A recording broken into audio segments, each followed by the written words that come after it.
Used to be when people talked about the end of the world, we locked them up or laughed them off. Sometimes both. But we never took them seriously. Maybe we should have. But I'm getting ahead of myself. Better to start at the beginning, with the abduction of Desmond Miles, my son. This boy had no ambition, no direction, no plans for the future. What he did have was a heritage, one he chose to deny. It nearly cost him his life. He was captured and imprisoned. Those who took him believed he could help them find something. The apple. One of several artifacts we call pieces of Eden. Bits of ancient technology scattered across the globe. Some hidden, some found, all of them dangerous. Most are held by a single group, the same group that now had Desmond. You know them as Abstergo Industries. We know them as the Templars, as the enemy. We've been fighting them for thousands of years, even longer if you believe the stories of their origins. I do. After all, I've seen the truth. That's the beauty and the horror of the Animus. A device that allows us to enter and experience the lives of our ancestors. It holds the power to change everything, to show us history the way it really happened. Up until its creation, to the victor went the spoils, went the truth. We're trying to fix that, to free minds and bodies both. But there's only so much that we can do, and the Templars have the upper hand these days. But something larger than the Assassins and Templars is approaching, bigger than all of us. And if we can't find a way to stop it, these next few weeks will probably be our last. Everyone's last. In the end, it all comes down to him. To Desmond. Through the Animus, he discovered his heritage, explored the lives of his ancestors, and uncovered their secrets. When that was done, he trained. He used another ancestor to provide decades of experience in the span of a few days. It worked. We think. We hope. Soon we'll know. That ominous date fast approaches, December 21st, 2012. None of us knows what it'll bring, only that this is where they want us to be when it does. They've been guiding us in their own fractured, frustrating way. These voices from the first civilization, the ones who came before, a precursor race of immense power and uncertain motives. They're the ones who made the pieces of Eden. This is where they've led him, and through him, us. He stands at the entrance to this long-lost place, armed with the knowledge of Altair and the abilities of Ezio. He holds in his hands the apple of Eden, and we stand at his side, ready to support him however we can. His name is Desmond Miles, and he has brought us to the end.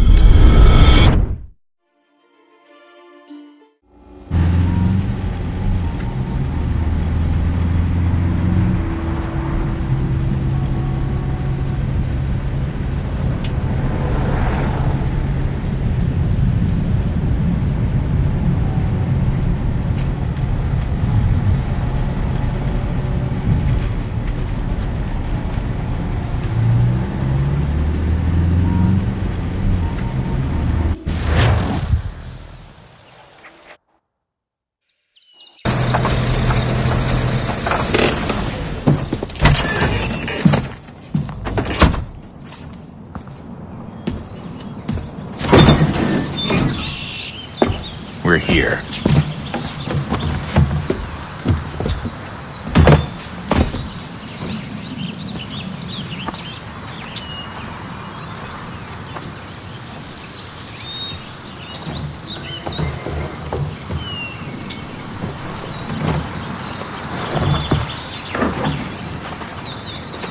Let's go.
Another moment, down went Alice after it, never once considering how in the world she was to get out again.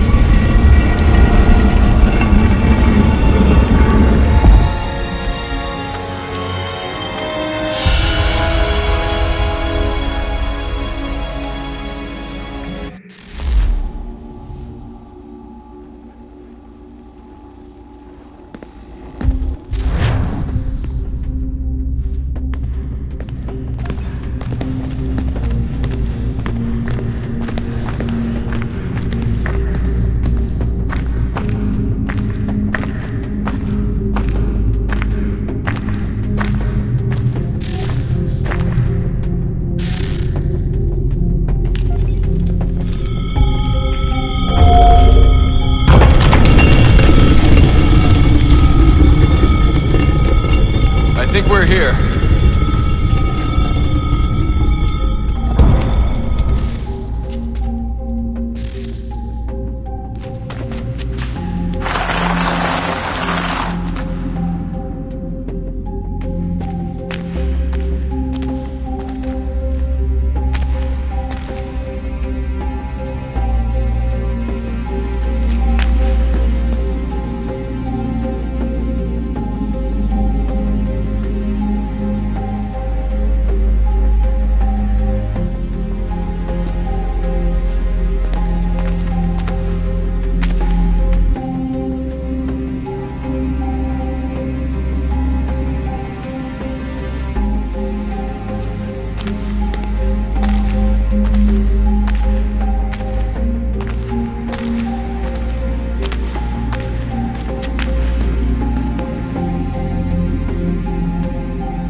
You must find the key. Son? Sir.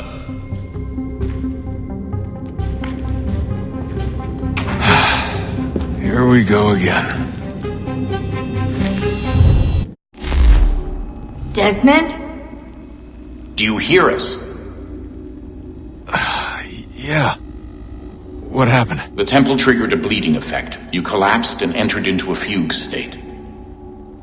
So naturally, you dropped me into the Animus instead of, I don't know, making sure I was okay? You weren't in any danger. Besides, the temple appeared to be communicating with you, and I didn't want to risk severing the connection. At least not until we knew what it wanted.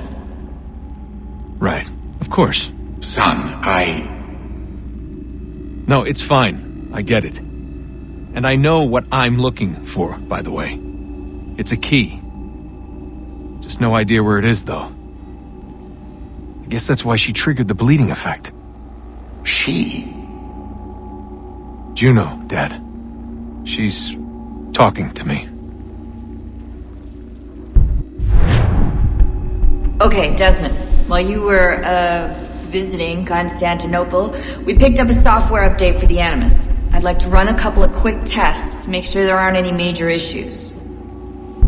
All right. What do you need me to do? We'll start simple. Walk to the marker over there.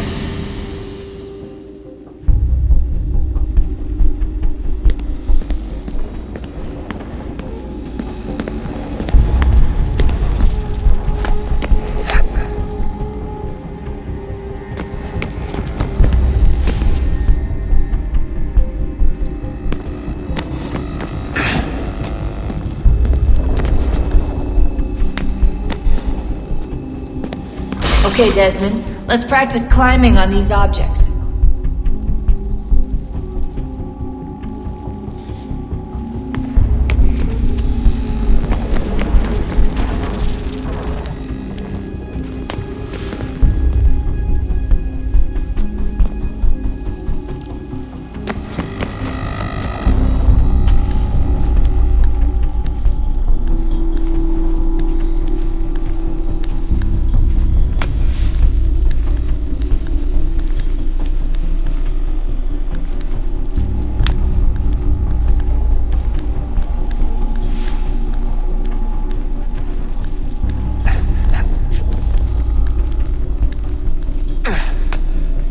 Run your way through this little obstacle course.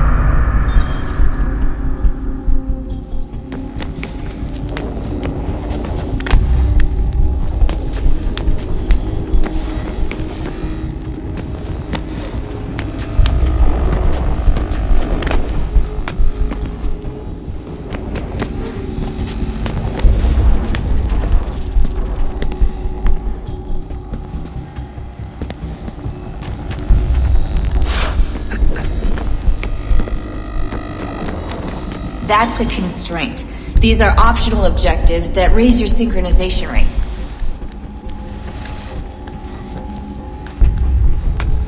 Alright, Desmond. Follow the on-screen instructions and kill the 2 Templars.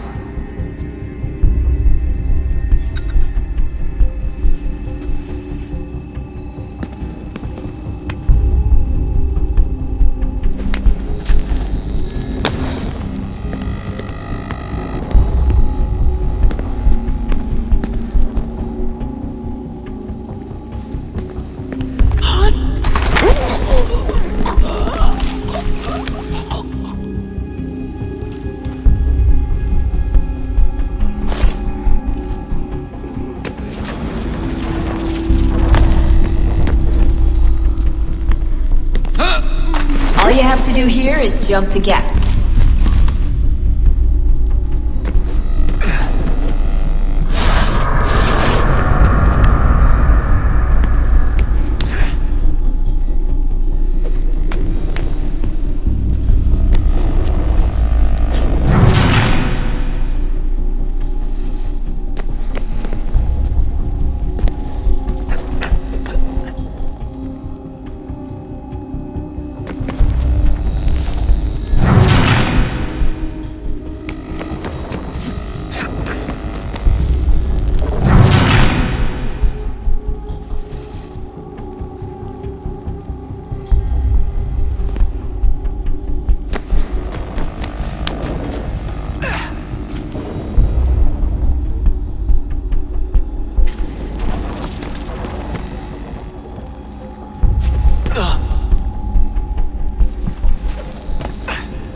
Synchronization levels look good now. We should be able to build the world. Time to find out what the temple wants from you.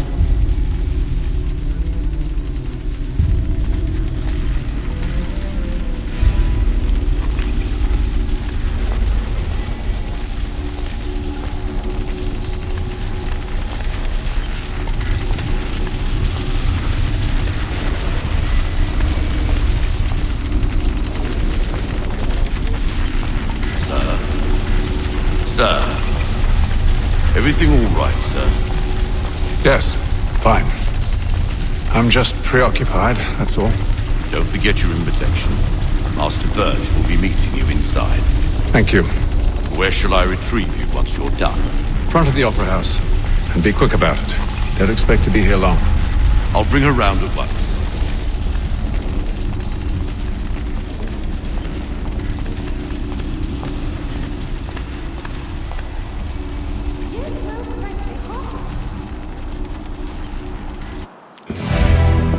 Invitation, please. Shall I take your coat, sir?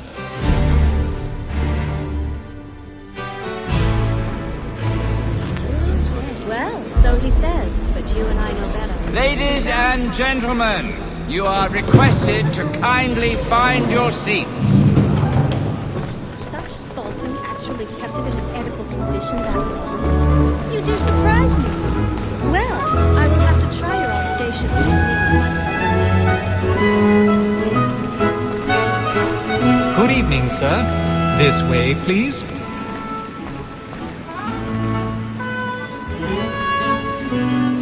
My apologies.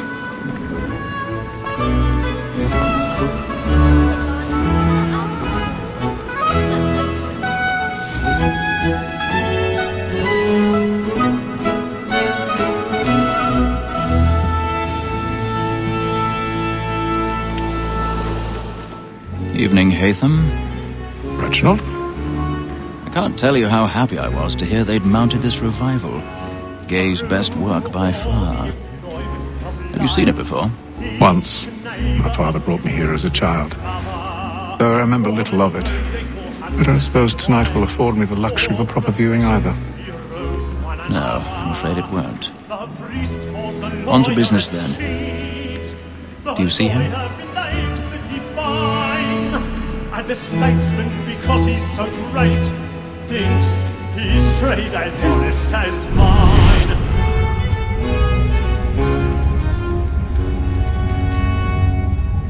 A lawyer is an honest employment, so is mine. Like me too, he acts in a double capacity, both against rogues and for. For 'tis but fitting that we should protect and encourage cheats, since we live by 'em. Sir, Blackmore He's seated in one of the boxes above. The stairs are watched. We'll need to find another way up. So as to bring her off. As the wench is very active, I and already industrious, have. you may satisfy her that I'll soften the evidence. Tom Gagg, sir, is found guilty. A lazy dog! When I took him the time before, I told him what would come to if he did not mend his hand. This is death without reprieve. 1,000 pardons. My apologies. For Tom Gagg, £40. Let Betty Sly know I'll save her from the transportation, or I can get more by her staying in England. Betty hath brought more goods into our loft here than any time of the gang. And in truth, 'tis a pity to lose so good a customer. If none of the gang take her off, she may, in the common course of business, leave her 12 months longer. I love to let women escape. A good sportsman always lets the end partridges fly, because the breed of the game depends on it. Besides, here the law allows us no reward. There's nothing to be got by the death of women, except our wives. Without dispute, she is a fine woman. 'Twas to her I was obliged for my education. And to say a bold word, she hath trained up more young fellows to the business than the gaming table. Truly, Filch, thy observation is right. We and the surgeons are more beholden to women than all the professions besides. Sir, Blackmore has sent word of trial comes on in the afternoon, and she hopes to order matters so as to bring her off. As the wench is very active and industrious, you may satisfy her that I'll soften the evidence. Tom Gagg, sir, is found guilty. A lazy dog! When I took him the time before, I told him what would come to if he did not mend his hand. This is death without reprieve. I may venture to book him. For Tom Gagg, £40. Let Betty Sly know I'll save her from the transportation, or I can get more by her staying in England. Betty hath brought more goods into our loft here than any time of the game. 'Tis more than that seduces